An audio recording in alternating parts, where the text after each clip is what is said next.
is May 11th, just after 1 o'clock p.m. Pacific time, and you are looking at a live view of the Falcon 9 rocket as it awaits liftoff from the SpaceX launch pad in approximately 12 minutes from now.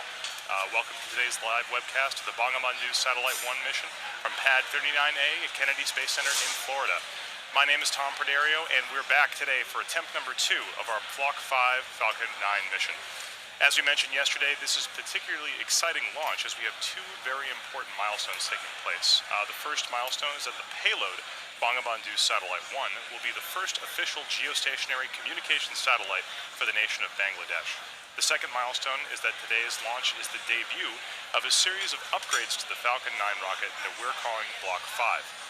These upgrades are designed to allow us to reuse each Falcon 9 10 times or more, and also reduce the time of refurbishment between flights. Today's Falcon 9 will deliver Bangabandhu Satellite 1 to Geostationary Transfer Orbit, also abbreviated as GTO. Afterwards, we'll also be attempting to recover this first stage on our drone ship, Of Course I Still Love You, which is currently stationed about 340 nautical miles downrange in the Atlantic Ocean. If successful, this will mark the 25th landing of a first-stage rocket for SpaceX. And with less than almost 11 minutes left to go, let's check in with Michael for a quick status update on the rocket. Hi, I'm Michael Hammersley, a materials engineer in our avionics department, and welcome back for our second attempt of the first flight of our Block 5 Falcon 9. In the final minute of countdown yesterday, the Falcon 9 flight computer did its last series of checks, came across an abort signal from a ground system relay, and stopped the launch as the vehicle is designed to do. It turns out that this particular signal was an artifact of an earlier test sequence that was completed successfully, but did not properly reset. Keep in mind that there are 1,000 ways a launch can go wrong, and only one way it can go right, so the vehicle is designed to stop the countdown at the slightest hint of anything that seems off nominal. The team has revised this particular test sequence to avoid this problem in the future, and the rocket and payload remain in great health. So Falcon 9 rolled out to the pad with the Bangabandhu Satellite 1 payload on Wednesday evening at about 8 p.m. local time, and it went vertical yesterday at roughly 8 a.m. local time. Today we went through the launch director's go, no-go poll, held at about T-minus 2 hours. One of the several changes to Block 5 is in how we load propellants. We still use a liquid kerosene fuel called RP1, and our oxidizer is liquid oxygen. But instead of starting with our fuel load at T-minus 70 minutes, we begin loading both RP1 and liquid oxygen onto the first stage at T-minus 35 minutes. Those proceed in parallel until just a couple minutes before liftoff. We also start loading RP1 onto stage 2 at T-minus 35 minutes, but we let that complete and then add the liquid oxygen. That's started at T-minus 16 minutes. So all told, that means that currently we're at about 95% full of fuel in stage 1 and 100% full in stage 2, with liquid oxygen being at 90% in stage 1 and about 60% in stage 2. So as we've mentioned before, we're also planning on recovering Falcon 9's first stage on Of Course I Still Love You, 340 nautical miles southeast of Kennedy Space Center, and we're hoping to bring you live coverage of stage 1 during its descent. Otherwise, vehicle's healthy, payload is healthy, the range is a go, and though we're watching some strong upper altitude winds and some thick cloud layers, there's nothing stopping us on the weather front from launching today.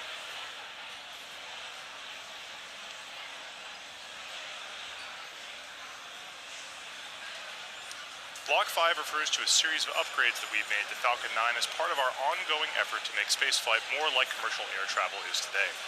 This version of Falcon 9 you can see on your screen is designed for 10 or more flights with very limited refurbishment, but should be capable of additional flights with further testing and possible additional refurbishment.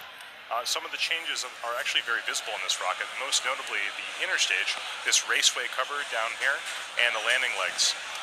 All of these parts used to be white, but now they're black, which is the natural color of our improved thermal protection material, which doesn't require painting like the cork that we previously used. It's highly flame resistant and also holds up better to the elements. In particular, it's hydrophobic, meaning that it repels water. In addition to these changes, we've also made changes to the 9 Merlin 1D engines at the base of the Falcon 9 rocket right down here.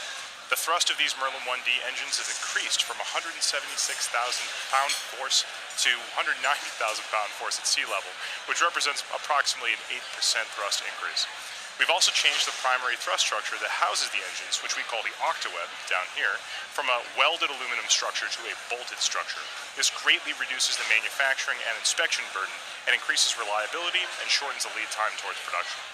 Additional improvements have been made to the landing legs to support rapid post-landing vehicle recovery, and we've also upgraded the operational capability of components across the board.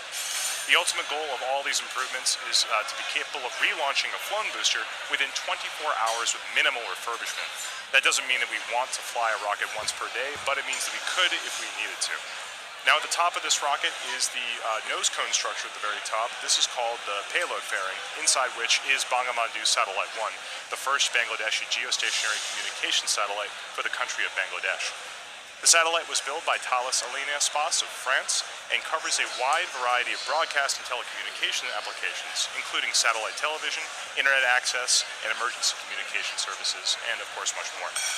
The satellite will be operated by the Bangladesh Telecommunication Regulatory Commission, or BTRC, and is expected to last approximately 15 years on orbit. Bangabandhu Satellite 1 will stay protected inside that fairing all the way up until about 3.5 minutes into flight. The fairing protects the satellite on ascent, but once we escape Earth's atmosphere, it's no longer needed and we pop it off. We are not attempting to recover this fairing on today's mission, but it's something that we'll look forward to do in future missions. So with just about 5 minutes or 6 minutes left in the countdown, let's check in with Michael on how the rocket is doing. We're now just inside of T-minus 6 minutes, and Stage 1 and Stage 2 are both almost fully loaded with 1 million pounds of kerosene fuel and liquid oxygen. At this point, both stages are just about 100% of fuel. Stage 1 is at 99% liquid oxygen and at 90% for Stage 2. We'll continue topping off both stages until about T-minus 2 minutes to keep the propellants as cold and therefore as dense as possible in order to fit as much propellant onto the vehicle as we can. Around the T-minus 7 minute mark, we began our engine chill procedure. The propellants are much colder than the engines, and so it's important to get the engines to the correct temperature beforehand by slowly flowing propellant through them. Liquid oxygen in particular is so much colder that it would turn into a gas upon first contact, which would be a pretty hard start for the engine.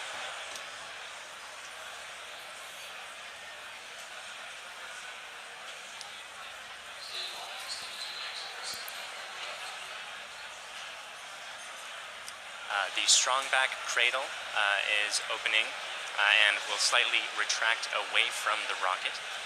The strongback is the structure that's standing immediately next to Falcon 9 on your screen, not the larger gray structure. It will recline more fully as Falcon 9 leaves the pad. And you heard the strongback lower has begun. At T-minus 3 minutes, we'll be performing an engine wiggle. That's checking the thrust vector control system to make sure that the Merlin engines will be able to properly steer Falcon 9 during ascent.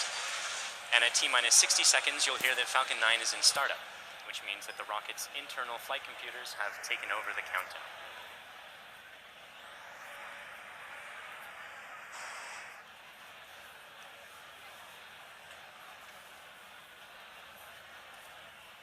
And you can see the cradle is opening and is just finished opening on your screen there. The little arm is just beneath the fairing. One more interesting change for this mission relates to the Merlin engines themselves.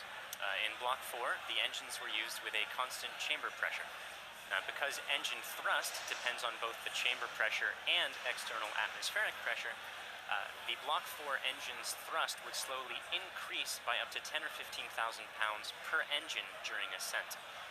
For Block 5, we'll be maintaining a constant thrust of 190,000 pounds until cutoff, which means we'll actually be slowly decreasing the engine's chamber pressures over time to compensate for decreasing atmospheric pressure. Stage 1 launch load is closed out. Otherwise, the drone ship is on standby in the Atlantic Ocean. The payload is healthy and go for launch. The range is also go for launch. And at this point, we're inside of T-minus 3 minutes and getting pretty close to T0. Strongback lower is ended. Strongback's at 88.2 degrees. So let's listen in to the last couple minutes of terminal count.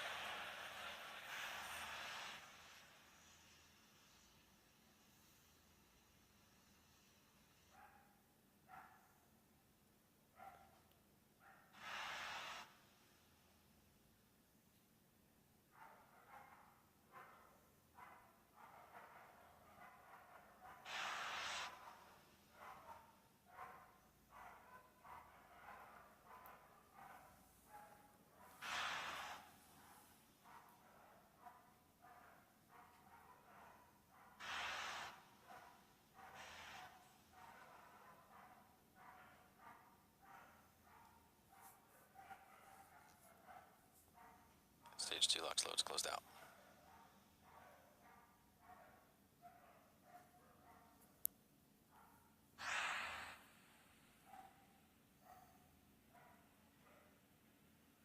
And Falcon 9's on internal power.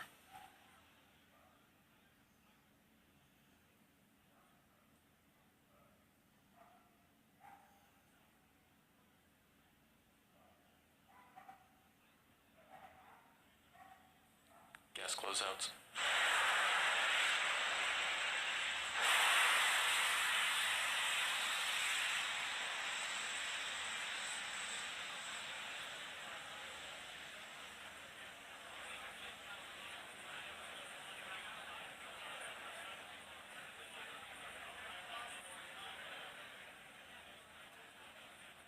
AFTS is ready for launch.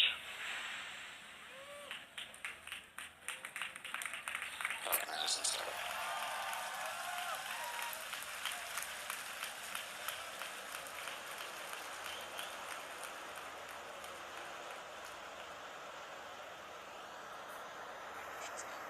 LD go for launch.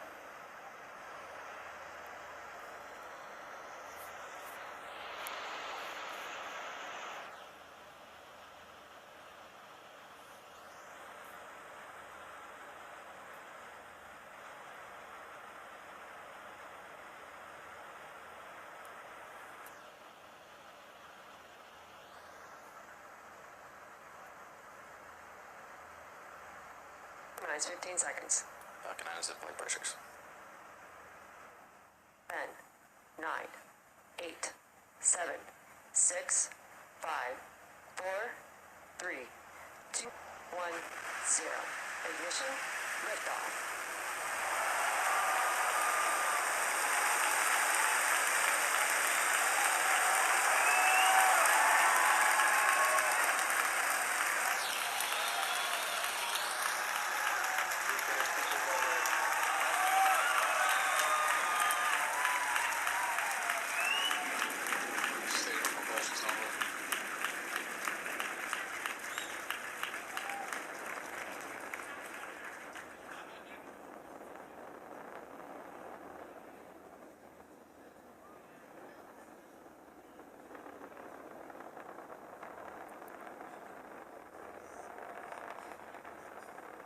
Power torch nominal.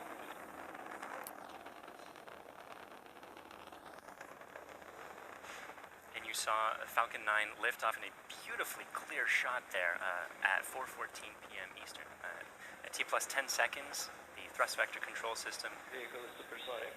tilted Falcon to begin a pitch kick maneuver to get it going sideways. You just heard that we're going supersonic, and we're about to go through max Q when the rocket's pushing hardest against the atmosphere. Vehicle is experiencing maximum dynamic pressure.